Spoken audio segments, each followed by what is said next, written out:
My brother is no longer in this timeline. This is an insane glitch in the Matrix story. I have a situation that I have no idea how to explain, but I'll try my best. My dad had a girlfriend in high school. They got pregnant and her family was very religious, and instead of telling my dad she was pregnant, her family moved to a different state on the other coast. He's my eldest brother, we'll call him Ben. He is 15 years older than me. Ben is married with a child and decided it was time to reconnect and learn about his dad and his son's grandfather. I met him once when I was 5 at Christmas at my grandparents' house.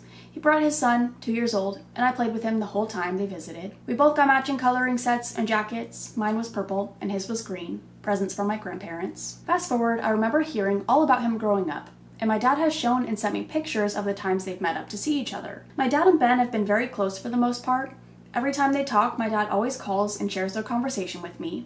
I'm closer to my dad than my other siblings. Note that I have never visited Ben with my dad because it was a very raw thing for me. He never got to see his first child hit the biggest milestones, and it was a very sensitive thing for him. He had a lot to process on his own. I only met Ben one time in 2005. Anyways, about 1 year ago, I had a seizure due to an accident. I don't have a seizure disorder.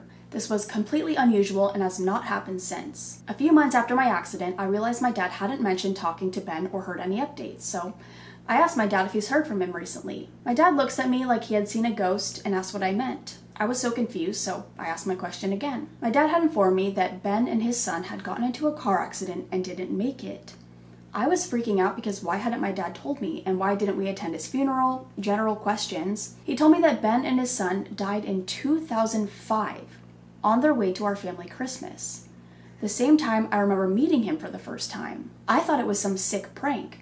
I asked my grandma, my cousins, my other siblings, and they all confirmed that what my dad said was true. I went back to my text with my dad and searched for the pictures he sent me of the two of them, and I could not find them. I'm pretty sure I jumped a major timeline, or this is some glitch in the Matrix, that my own brother has seemed to completely disappear. I'm terrified and in utter shock and disbelief. Something this big doesn't even seem possible, and I wish I had the answers as to how or why my experience is the way it is. I felt like I needed to share this story because the few people I've mentioned it to don't believe me, and they think I'm completely out of my mind. I mean, a very real part of my life is missing. Real experiences and members of my family and memories that never happened. I mean, just weeks before my accident, my dad was talking about how much his grandson looks like him when he was younger. To now, he is no longer with us. I am so beyond confused at this, and I fully believe you because those are real experiences that you had. How are you going to make up experiences too with people that you've never met? Like that was your first time meeting them. This is hurting my brain.